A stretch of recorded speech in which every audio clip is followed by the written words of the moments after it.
Hello children, today I am here again with a new video and with a new lesson. The name of the lesson is The Need of Parliament.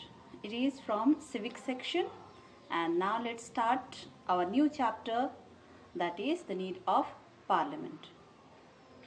So during colonial rule, और जब भारत एक उपनिवेशवाद country था, देश था, जब Britishers ने भारत पे कब्जा करके रखा था, तो हमारे देश के नागरिक जो थे ना वो गवर्नमेंट के जो भी फंक्शनिंग होते थे, जो भी काम होता था उसमें कोई योगदान दे पाते थे, ना ही गवर्नमेंट के पॉलिसीज़ को वो क्रिटिसाइज कर पाते थे।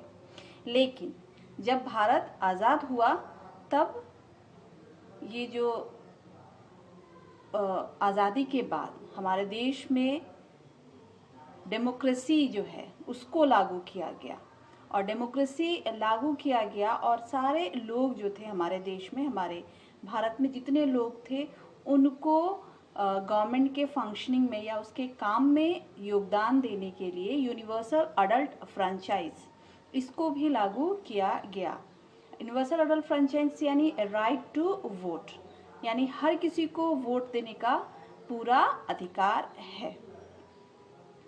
तो ये डेमोक्रेसी में बहुत ज़्यादा ज़रूरी होता है कि हर कोई अपने रिप्रेजेंटेटिव्स को चुने, यानी जिसको वो चाहते हैं जो उन पे शासन करे, वो अपने प्रतिनिधि को डेमोक्रेसी में ज़रूरी है कि अपने प्रतिनिधि को चुना जाए। तो इसके लिए यूनिवर्सल अडल्ट फ्रेंचाइज जो है इसको अडॉप्ट किया हमारे देश में और इसको लागू किया गया।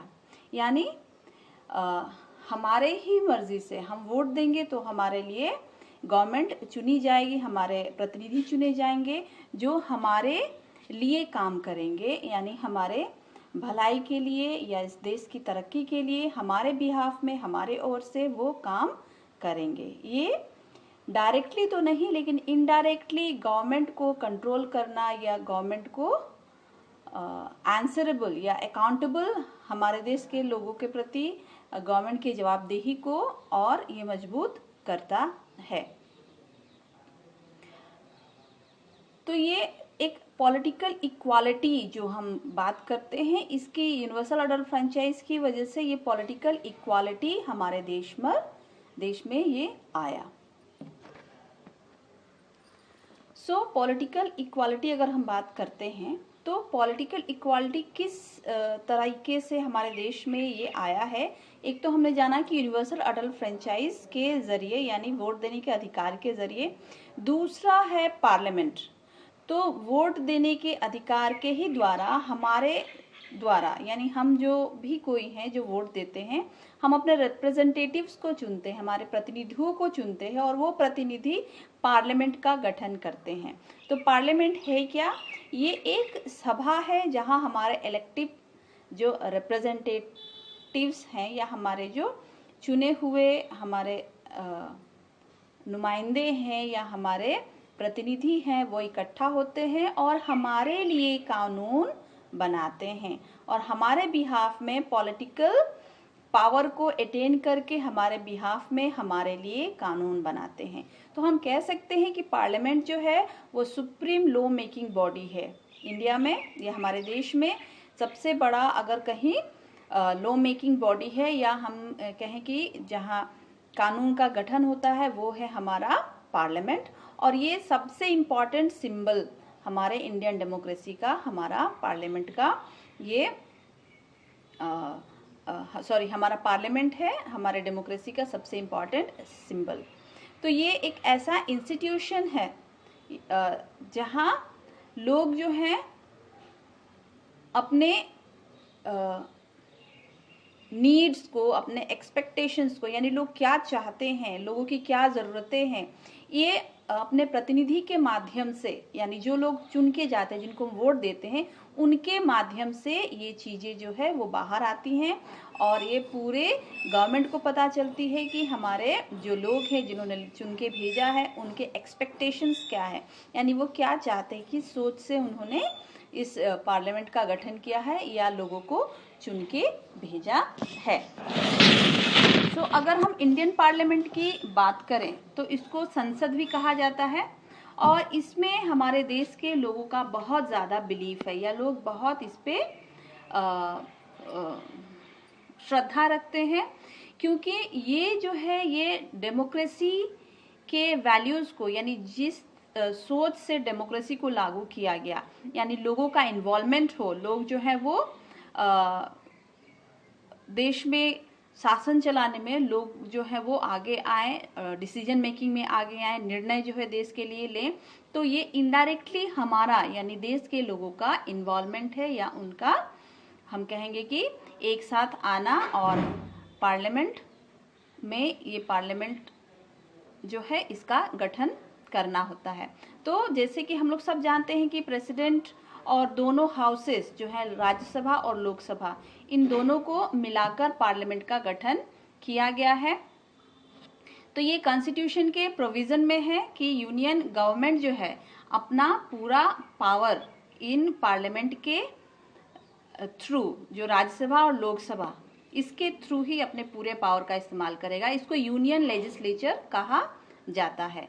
और इसका हेड जो है वो द प्रेसिडेंट जो है नॉमिनल हेड है, और प्राइम मिनिस्टर एक्चुअल हेड होते हैं गवर्नमेंट के। प्रेसिडेंट नॉमिनल हेड यानी प्रेसिडेंट के नाम पे सारा काम होता है, लेकिन सारा काम जो है वो प्राइम मिनिस्टर के स्वीकृति के बिना या उनके आदेश के बिना नहीं होता है, यानी वो हमारे देश के एक्चुअल हेड हैं। एक्चुअल हेड इसलिए है क्योंकि उनको वो पार्लियामेंट के थ्रू आए हैं और पार्लियामेंट ने उनको चुनकर प्राइम मिनिस्टर बनाया है। पार्लियामेंट में यानी आम लोगों ने उनको चुनकर प्राइम मिनिस्टर बनाया है। ओके, तो पार्लियामेंट के दो भाग होते हैं। मैंने बताया आपको कि राज्यसभा और लोकसभा। तो राज्यसभा को अपर हाउस भी कहा जाता है या हाउस ऑफ रिप्रेजेंटेटिव्स, जिसको ये हमारे स्टेट्स को रिप्रेजेंट करता है, यानी हमारे राज्यों का रिप्रेजेंटेशन इस हाउस से होता है, अपर हाउस या राज्यसभा से। और इसमें जो जितनी भी सीट्स हैं वो हर स्टेट के पॉपुलेशन के मुताबिक उनके प्रोपोर्शन में, यानी जिस राज्य में जितना पॉपुलेशन होगा, जितना ज़्यादा पॉपुलेशन होगा, उस हिसाब से राज्यसभा में उस राज्य की सीटें ज़्यादा होंगी। तो राज्यसभा जो है वो एक परमानेंट हाउस है, और ये इसका टेन्योर यानी इसका जो कार्यकाल है वो 2 वर्षों, ये 6 वर्षों के लिए होता है। जबकि 1/3 ऑफ जो जितने भी मेंबर्स होते हैं वो हर 2 साल में 1/3 मेंबर्स रिटायर कर जाते हैं, और फिर रिटायर करने के बाद फिर से नए मेंबर्स की नियुक्ति होती है या उनका चुनाव होता है। तो 1/3 मेंबर्स हर 2 साल के बाद रिटायर करते हैं, और इसका टर्म जो है वो 6 साल का होता है, और इसको परमानेंट हाउस कहा जाता है क्योंकि ये हाउस कभी डिसॉल्व नहीं होता, यानी कभी इसको भंग नहीं किया जा सकता है। तो राज्यसभा में टोटल 250 मेंबर्स हो सकते हैं, जबकि अभी एट प्रेजेंट हमारे राज्यसभा में 245 मेंबर्स की सीट है। राज्यसभा में एक और बात बताने लायक है कि राज्यसभा में 233 मेंबर्स जो है वो स्टेट से चुनकर आते हैं, और 12 मेंबर्स स्टेट्स और यूनियन टेरिटरी से चुन के आते हैं, और 12 मेंबर्स जो होते हैं राज्यसभा के उनको प्रेसिडेंट नॉमिनेट करते हैं। नॉमिनेट करना यानी नामांकन करना उनका, जो अलग अलग फील्ड से, सोशल वर्क हो, सिनेमा जगत हो, या फिर स्पोर्ट्स पर्सनालिटीज हो, या साइंस से रिलेटेड व्यक्ति हो, तो अलग अलग फील्ड से अलग अलग जो एमिनेंट लोग हैं, जो इम्पोर्टेंट लोग हैं, जिन्होंने अपने फील्ड में बहुत नाम कमाया है, उनको इसमें शामिल किया जाता है। और ये राज्यसभा का जो एक्स ऑफिशियो चेयरमैन है, यानी जो राज्यसभा के चेयरमैन जो है उनको एक्स ऑफिशियो चेयरमैन कहा जाता है राज्यसभा, और ये पद जो है वो वाइस प्रेसिडेंट ऑफ इंडिया को दिया गया है। यानी वाइस प्रेसिडेंट ऑफ इंडिया, यानी जिस समय जो भी वाइस प्रेसिडेंट ऑफ इंडिया होगा वो राज्यसभा का एक्स ऑफिशियो चेयरपर्सन होगा। जैसे एट प्रेजेंट अभी वेंकैया नायडू जो है वो वाइस प्रेसिडेंट ऑफ इंडिया हैं, और वो ही ex officio chairman of Rajya Sabha है। इसके अलावा डिप्टी चेयरमैन का जो है चुनाव वो राज्यसभा द्वारा किया जाता है, और राज्यसभा में अगर वाइस प्रेसिडेंट नहीं है या चेयरमैन की अनुपस्थिति में अगर वो नहीं है, तो राज्यसभा में जो डिप्टी चेयरमैन है वो उनका पदभार संभालते हैं या वो हाउस के काम को देखते हैं। राज्यसभा के मेंबर्स को भी मेंबर ऑफ पार्लियामेंट ही कहा जाता है। तो हमने आज राज्यसभा के बारे में पढ़ा और पार्लियामेंट के बारे में मैंने आपको बताया। अब मैं आपको थोड़ा लोकसभा के बारे में बताऊंगी। तो लोकसभा को हम लोअर हाउस भी कहते हैं और यहाँ जितने भी लोग होते हैं वो चुन के आते हैं, डायरेक्टली चुन के आते हैं। जैसे हम हमेशा सुनते हैं कि संसद का इलेक्शन हो रहा है और हमारे यहाँ अगर हम देखें तो हर क्षेत्र से पॉपुलेशन के हिसाब से एक कॉन्स्टिट्यूएंसीज डिसाइड हुई रहती है और वहाँ लोग जो हैं उस कॉन्स्टिट्यूएंसी से यूनिवर्सल अडल्ट फ्रेंचाइज द्वारा डायरेक्टली अपने लिए लोकसभा का मेंबर यानी अपने लिए एमपी का चुनाव करके भेजते हैं और ये होता है इलेक्शन द्वारा। तो हर एक कॉन्स्टिट्यूएंसी में एक रिप्रेजेंटेटिव होता है या एक मेंबर ऑफ पार्लियामेंट होता है। तो जितने भी पॉलिटिकल पार्टीज हैं वो अपने अपने रिप्रेजेंटेटिव्स या अपने अपने प्रतिनिधि जो हैं उस कॉन्स्टिट्यूएंसीज में खड़े करते हैं पार्लियामेंट के लिए और वहाँ से जिसको सबसे ज़्यादा वोट मिलती है और तो वो एमपी इलेक्ट होता है। जैसे एट प्रेजेंट अगर मैं छपरा की बात करूँ तो यहाँ राजीव प्रताप रूढ़ी हैं एमपी।